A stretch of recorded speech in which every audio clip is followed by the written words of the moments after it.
అందరికీ నమస్కారం అండి. వీడియో చూస్తున్నవారు ఓం నమో నారాయణ అని కామెంట్ పెట్టి, కొత్తగా చూస్తున్నవారైతే మా ఛానల్ని సబ్స్క్రైబ్ చేసుకోండి. అలాగే సపోర్ట్ చేయండి ఫ్రెండ్స్. పూజ మందిరంలో ఉండే వెంటనే ఇవి మాత్రం తీసేయండి. లేకపోతే ఎన్ని పూజలు చేసినా వ్యర్థమే అండి. జాగ్రత్త. మన శరీరంలో గుండె ఎంత ప్రధానమైనదో మన గృహంలో అంటే మన ఇంట్లో ఉండే పూజా మందిరం కూడా అంతే ప్రధానమైనది. అటువంటి పూజా మందిరంలో కొన్ని వస్తువులు పెట్టడం ద్వారా దేవుడు అనుగ్రహం అనేది మనకు కలగకుండా పోతుంది.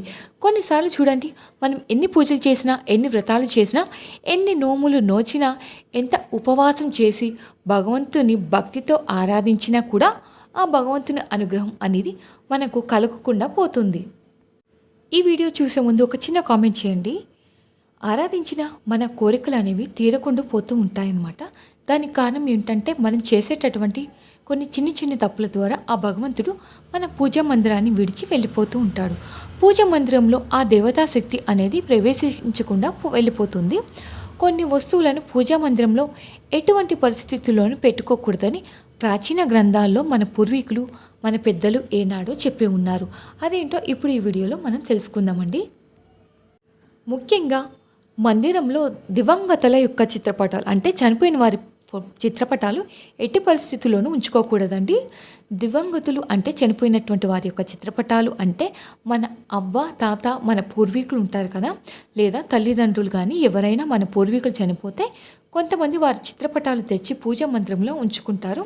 అది మహా పొరపాటు అండి. ఎందుకంటే మనమే అనుకుంటాం, మనకు జన్మనిచ్చిన తల్లిదండ్రులు వాళ్ళు దేవుళ్ళే కదా, మన తాత ముత్తాతలు దేవుడితో కలిసిపోయారు కదా, వాళ్ళు కూడా దేవుడితో సమానమే కదా అని వాళ్ళని పూజా మందిరంలో పెట్టుకుని దేవుడికి పూజ చేసుకునేటప్పుడు వాళ్ళకు పూజ చేస్తే రెండు పనులు చేస్తాము అనుకుంటాం. కానీ అది మహా పొరపాటు అండి. ఎందుకంటే పితృదేవతలు ఉన్నటువంటి చోటికి దేవతలు రారు, దేవతలు ఉన్నటువంటి చోటికి పితృదేవతలు రారు.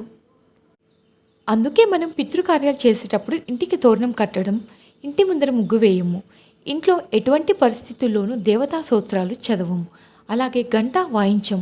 పితృదేవతలకు గంట వాయిస్తే దేవతలకు ఆహ్వానం కదా, కాబట్టి గంట వాయిస్తే దేవతలు వస్తారు. రాక్షసులు, పితృదేవతలు అక్కడి నుండి వెళ్ళిపోతారు. కాబట్టి దేవతలకు పితృదేవతలకు ఒక ఒప్పందం ఉంది.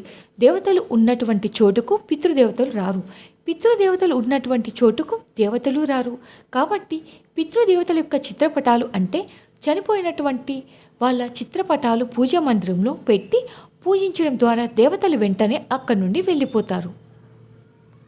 అలాగే లక్ష్మీదేవి కావచ్చు, నారాయణుడు కావచ్చు, ఏ దేవుడైనా అక్కడి నుండి వెళ్ళిపోతారు. కాబట్టి ఆ తర్వాత మనం ఎంత పూజ చేసినా ప్రయోజనం అనేది ఉండదు.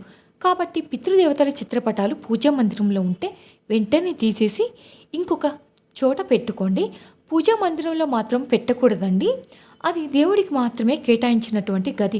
ఇక రెండో వస్తువు ఏంటంటే ఇనుప సామాన్లు.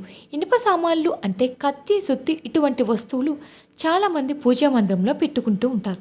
ఎందుకంటే కొబ్బరికాయ కొట్టడానికి ఒక సుత్తి కానీ లేదా ఒక చిన్న కత్తి కొబ్బరికాయ మీద ఉన్నటువంటి ఆ పొట్టు ఒలవడానికి కానీ పూజా గదిలో పెట్టుకుంటూ ఉంటారు. అలాగే కొన్ని ఇనుప వస్తువులని అంటే ఇనుప బొమ్మలు కూడా ఉంటాయి కదండి, మేకులు కానీ ఏనుగు బొమ్మలు కానీ ఇటువంటి ఎలాంటివైనా సరే ఇనుప వస్తువులు పూజా మందిరంలో అయితే అసలు పెట్టుకోకండి. ఇనుము అనేది దరిద్ర దేవతకు ప్రతినిధిగా నిలుస్తుంది. అందుకే దరిద్ర దేవతకి ఇంకొక పేరు ఏమిటంటే ఇనుప గజ్జల తల్లి. ఇనుప గజ్జల తల్లి అంటే దరిద్ర దేవత. ఎటువంటి పరిస్థితుల్లో కూడా పూజా మందిరంలో ఇనుప వస్తువులు ఉంచకూడదు అని పండితులు చెబుతున్నారు. కొంతమందికి అనుమానం వస్తుంది, గురువుగారు చిత్రపటాలపైన చిన్న చిన్న మేకులు కొట్టి ఉంటారు కదా, అవి ఇనుముతోనే చేసి ఉంటారు కదా, మరి వాటిని ఏం చేయాలి అని చాలామందికి అనుమానం అయితే ఉంటుందండి, సందేహం. దానికి ప్రత్యామ్నాయంగా ఒక ఉపాయం చెప్పి ఉన్నారు. ఎప్పుడైతే మనకు రాగి మేకులు దొరుకుతాయి కదా, అంటే కాపర్తో చేసినటువంటి మేకులు, ఇత్తడి మేకులు కూడా దొరుకుతున్నాయి. మీకు వీలుంటే చిత్రపటాలపైన ఆ మేకులను కొట్టుకోండి. ఒకవేళ అలా కుదరదు, ఇంతకు పూర్వమే మేము ఆ చిత్రపటాలపైన మేము ఆల్రెడీ కొట్టేసి ఉన్నాము, దాన్ని తీయడానికి రాదు అంటే కనుక ఆ మేకులకు కాస్త పసుపును నీళ్ళతో కలిపి రాయండి. ఆ మేకులకు పసుపును పెట్టడం ద్వారా ఆ దోషం అనేది అక్కడితో పరిహారం అయిపోతుంది. ఎందుకంటే పసుపు అనేది లక్ష్మీదేవికి చాలా ఇష్టమైనటువంటి వస్తువు. ఎక్కడ లక్ష్మీదేవి ఉంటుందో అక్కడ దరిద్ర దేవత ఉండదు. అందుకే పూర్వకాలంలో ఇంటి గడపకు కూడా పసుపు రాసి బొట్లు పెట్టేవాళ్ళు. ఎందుకు పసుపు రాయడం అంటే సైంటిఫిక్ పరంగా చూసుకుంటే పసుపు గడపకు రాస్తే ఆ ఇంట్లోకి బ్యాక్టీరియా కానీ క్రిములు కానీ రావు. పసుపుకు బ్యాక్టీరియాని అంతం చేసేటటువంటి శక్తి ఉంది. కానీ ఇప్పుడు సైంటిస్టులు కూడా నిరూపించి ఉన్నారు. అది ఒక కారణమైతే లక్ష్మీదేవి పసుపులో ఎప్పుడూ కొలువై ఉంటుంది. గడపకు పసుపు రాసినట్లయితే దరిద్ర దేవత ఇంట్లోకి ప్రవేశించదు. పట్టాలకున్న మేకులకు మీరు కాస్త పసుపు రాయడం ద్వారా ఆ దోషం అనేది పరిహారం అయిపోతుంది. అలాగే పగిలిపోయి ఉంటాయి కదా దేవుడి ఫోటోలు, కానీ ఇలా గ్లాసు చీలిపోయి ఉంటుంది, ఫ్రేములు పాడైపోయి ఉంటాయి. లోపల ఉన్నటువంటి దేవత యొక్క రూపం అంటే ఆ పేపర్ కాస్త ఆ రూపం అనేది మాసిపోయి కాస్త బూజు పట్టినట్లు ఉంటుంది. అటువంటి చిత్రపటాలు ఉంటే వెంటనే తీసేయండి. తీసి ఎక్కడైనా చెరువులో కానీ బావిలో కానీ నీళ్ళల్లో విడిచిపెట్టేయండి. ఆ ఫ్రేమ్ని తొలగించండి. ఆ చిత్రపటాన్ని మాత్రం నీళ్ళలో వదిలేయండి. అంతేకాని ఆ ఫ్రేమ్ని ఆ గ్లాసుని అంతా నీళ్ళలో వేయకూడదు. కొత్త ఫోటో ఏదైనా తెచ్చి పెట్టుకుంటే అదొక రకమైనటువంటి ఫోటో పెట్టుకోవాలండి. భిన్నమైనటువంటి చిత్రపటాలను ఎటువంటి పరిస్థితుల్లోనూ పెట్టుకోకూడదు. ఇక 4వ వస్తువు ఏమిటి అంటే చిరిగిపోయినటువంటి వస్త్రాలు. ముఖ్యంగా దేవుడికి తుడవడానికి కొన్ని చిరిగిపోయినటువంటి తెల్ల పంచెలు, కొన్ని టవల్లో చినిగిపోయినటువంటి వస్త్రాన్ని పూజా మందిరంలో ఒక చోట పెట్టుకుంటారు. ఎటువంటి పరిస్థితుల్లోనూ చినిగిపోయినటువంటి వస్త్రాలను పెట్టుకోకూడదు. చినిగిపోయినటువంటి వస్త్రాలను అంటారు కదా, చినిగిపోయిన వస్త్రం ఎక్కడ ఉంటుందో అక్కడ లక్ష్మీదేవి ఉండదు. మనం చినిగిపోయినటువంటి వస్త్రాలు ధరించినా, అలాగే చినిగిపోయినటువంటి వస్త్రాలు పూజా మందిరంలో పెట్టిన లక్ష్మీదేవి ఆ పూజా మందిరాన్ని విడిచిపెట్టి వెళ్ళిపోతుంది. బయట మార్కెట్లో మనకి శుభ్రంగా ఉన్నటువంటి చిన్న చిన్న నాప్కిన్లు దొరుకుతాయి కదా, ఆ జ్ఞాపకంలో అలాంటివి ఫోటోలు తుడుచుకోవడానికి ఆ నాప్కిన్స్ అయితే తెచ్చుకోండి. అలాగే దేవుడి సామాన్లు తుడుచుకోవడానికి ఉపయోగించుకోవచ్చు. దేవుడి సామాన్లు తుడుచుకోవడానికి ఎన్నో డబ్బులు అలాగే వ్రతం చేస్తూ ఉంటాం. కనీసం ఒక ₹5 నాప్కిన్ తెచ్చుకున్న ఒక వారం మొత్తం మనం వాడుకోవచ్చు. మళ్ళీ వాటిని క్లీన్ చేసి అక్కడ మనం పెట్టుకోవచ్చు. అంతేకాని చినిగిపోయినటువంటి వస్త్రాలను పూజా మందిరంలో ఎటువంటి పరిస్థితుల్లోనూ పెట్టకూడదు. ఆ తర్వాత 5వది వస్తువు ఏంటంటే ఒక రకమైనటువంటి దేవతామూర్తులను, అంటే 2 మూర్తులను పెట్టుకోకూడదు. మనకు ఒక గణపతి విగ్రహం ఉంటే అదే విధంగా ఉన్నటువంటి గణపతి విగ్రహాన్ని ఇంకొక విగ్రహం పెట్టుకోకూడదనమాట. ఒక అమ్మవారి విగ్రహం ఉంటే అదే అమ్మవారి విగ్రహాలు 2 లింగాలు ఉంటే చాలు. అలా 2 లింగాలు ఉండకూడదనమాట. ఒక విధమైనటువంటి దేవత, 2 దేవతామూర్తులు ఉన్న ఒకే విధమైనటువంటి 2 చిత్రపటాలు కూడా ఉన్నా సరే ప్రమాదమే. వెంటనే వాటిని మీ పూజా గదిలో నుండి అయితే తీసేయండి. అలాగే దేవతా విగ్రహాలు అంగుష్ట ప్రమాణంలో ఉండాలి. అంటే మన బొటన వేలు అంతా ఉన్నా పర్వాలేదు. అంత మించి ఎత్తైనటువంటి విగ్రహాలు ఉంటే దానికి కొన్ని నియమాలు అయితే పాటించాల్సి ఉంటుందండి. ఆగమశాస్త్రం ప్రకారం పెద్ద విగ్రహాలు ఉంటే దానికి ప్రతినిత్యము అభిషేకం అన్నదే చేయాలి. నైవేద్యం పెట్టాలి. తప్పకుండా నైవేద్యం ఆరగింపుగా చేయాలి. అభిషేకాలు చేయాలి. స్తోత్రపారాయణాలు అనేవి చేయాల్సి ఉంటుంది. కొన్ని నియమాలు ఎక్కువగా చేయాల్సి ఉంటుందండి. ఇవన్నీ పాటించినట్లయితే ఎత్తైన విగ్రహాలు అనేవి పెట్టుకోవచ్చు. అలాగే 6వ వస్తువు ఏమిటి అంటే చిరిగిపోయినటువంటి పుస్తకాలను పూజా మందిరంలో అసలు పెట్టకూడదండి. చిరిగిపోయినటువంటి పుస్తకాలు అంటే కొన్ని పేపర్లు, అలాగే చినిగిపోయిన అట్టలు, అలాగే మంత్రాల పేపర్లు, మనం చదువుకునే మంత్రాల పేపర్లు ఉంటాయి కదా, అటువంటి పుస్తకాలు పూజా మందిరంలో పెట్టుకొని చదువుకుంటూ ఉంటారు. పొరపాటును కూడా చినిగిపోయినటువంటి పుస్తకాల పూజా మందిరంలో ఉంచకూడదు అని పండితులు చెబుతున్నారు.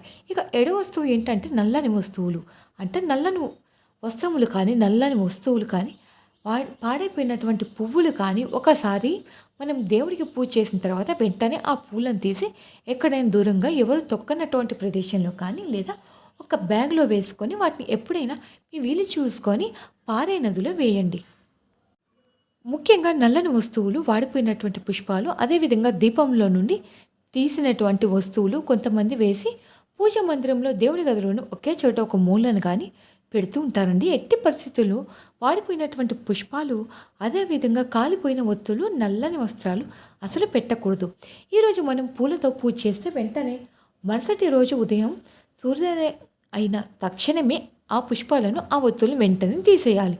ఏ పూజా మందిరం అయితే వాడిపోయినటువంటి పుష్పాలు, అలాగే ఎండిపోయిన ఒత్తులు, గూళ్ళు పైన గూళ్ళు కట్టుకొని, అలాగే అటువంటి ఉన్న పూజ మందిరంలో దేవతలు ప్రవేశించారు.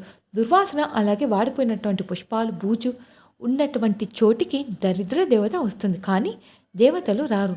ఇక 8వ వస్తువు ఏంటంటే హనుమాన్ గ్రూపులో ఉన్న ఫోటోలు, నటరాజమూర్తి శివుడు తాండవం చేస్తున్న ఫోటోలు ఉంచకూడదు. అలాగే ఒకటి కంటే ఎక్కువ మనం ఫొటోస్ అన్నది ఉంచకూడదండి. అలాగే విరిగిన సంఘాలను కూడా పూజా మందిరంలో ఉంచకూడదు. సామాన్లు ఉంటాయి కదా, విరిగిపోయిన వస్తువులు, అలాంటివి కూడా ఉంచుకోకూడదు. అలాంటి వెంటనే పవిత్ర నది ప్రవాహంలో కలిపేయాలి. మేము చెప్పిన విధంగా పరిశుభ్రంగా ఇలా పూజా మందిరాన్ని మీరు శుద్ధి చేసుకోవడం ద్వారా, అంటే ఈ వస్తువు లేకుండా చూసుకుంటే తప్పకుండా ఆ పూజా మందిరంలోకి దేవతలు వచ్చి ఆ లక్ష్మీదేవి అనుగ్రహం చేత మీ ఇల్లు అష్టైశ్వర్యాలతో ఆయురారోగ్యాలతో 10 కాలాల పాటు చల్లగా వర్ధిల్లుతుంది. కాబట్టి చూశారు కదా, ఈ వస్తువులు కనుక మీ పూజా మందిరంలో ఉన్నట్లయితే వెంటనే తొలగించేసేయండి. ఆ లక్ష్మి అనుగ్రహం మీకు తప్పకుండా కలుగుతుంది. ఈ వీడియో కనుక మీకు నచ్చినట్లయితే ప్లీజ్ లైక్ చేసి మీ ఫ్రెండ్స్ అండ్ ఫ్యామిలీ మెంబర్కి షేర్ చేయండి. అలాగే మా కొత్త వీడియోస్ కోసం మీకు వెంటనే చేరాలంటే మా ఛానల్ సబ్స్క్రైబ్ చేసుకొని పక్కనే ఉన్నటువంటి బెల్ ఐకాన్ని ప్రెస్ చేయండి. ధన్యవాదాలు. ఈ వీడియో లైక్ చేసి నెక్స్ట్ వీడియో కోసం వెయిట్ చేస్తూ ఉండండి. Thank you for watching.